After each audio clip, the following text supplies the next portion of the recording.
Hey, good morning. This is Remington with Amarillo Land Service, and today we're doing an install. So I just kind of wanted to give you a run through of what to expect when we install your system. We're definitely more expensive than a lot of the other guys, and we don't get every bid, and that's okay. But it's a different product too. So I'm gonna walk you through this. We use the Rainbird TM2. Really like this controller. It's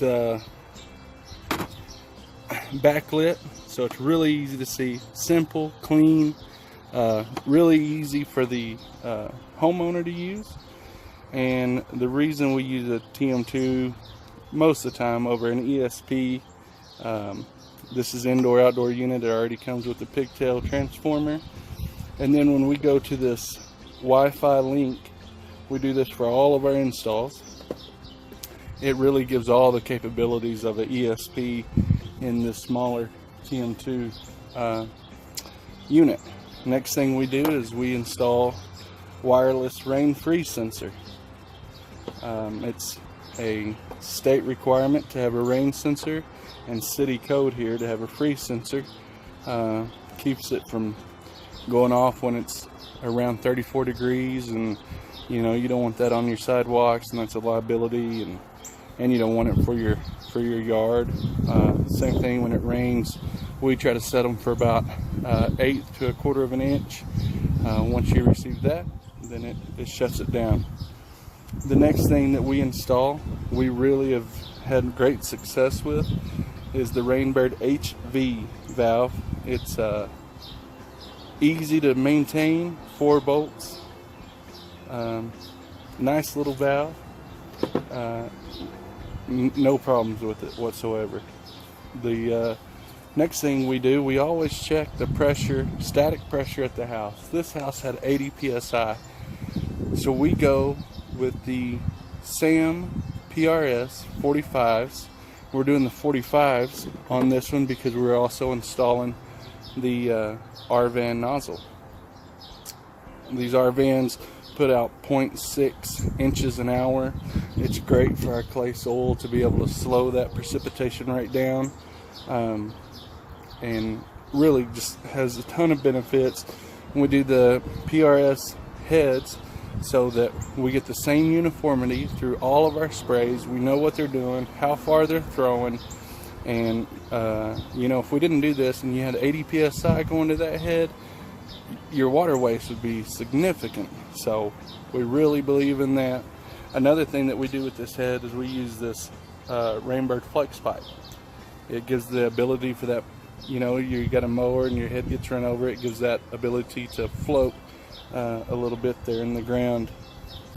Another thing that we install, all this duct tape on here, it's required to just keep it sealed up. All this goes in the ground. This is our double check unit, so this will be at grade level, and then inside here is my double check, and that's got to be 24 inches below grade. So here's grade, and we use a commercial valve. So this is a master valve. It kicks on every time a zone valve kicks on, so it's getting this will have 4 valves, so it's getting 4 times the cycle as a zone valve, and essentially they're all the same valves.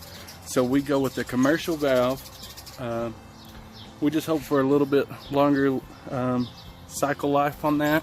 It's kind of our theory behind doing that. And then the last thing I want to show you is our double check install. These Rainbird boxes are awesome. I love it. I love that they have a place for my business sticker. This is the same material that they do truck wraps with. Had these made here in Amarillo. The top, real robust. I really like it. Sits flush, looks nice. And then here's our double check. So a double check, it's required in the city of Amarillo. This style, this method, it's required. It's a state law.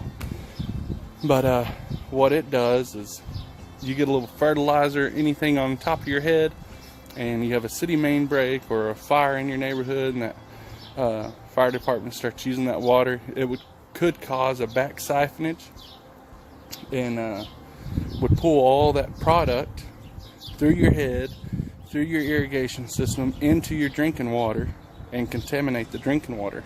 So what the double check does is prevents that from happening. It's 2 check valves and they get inspected. I'll bury this.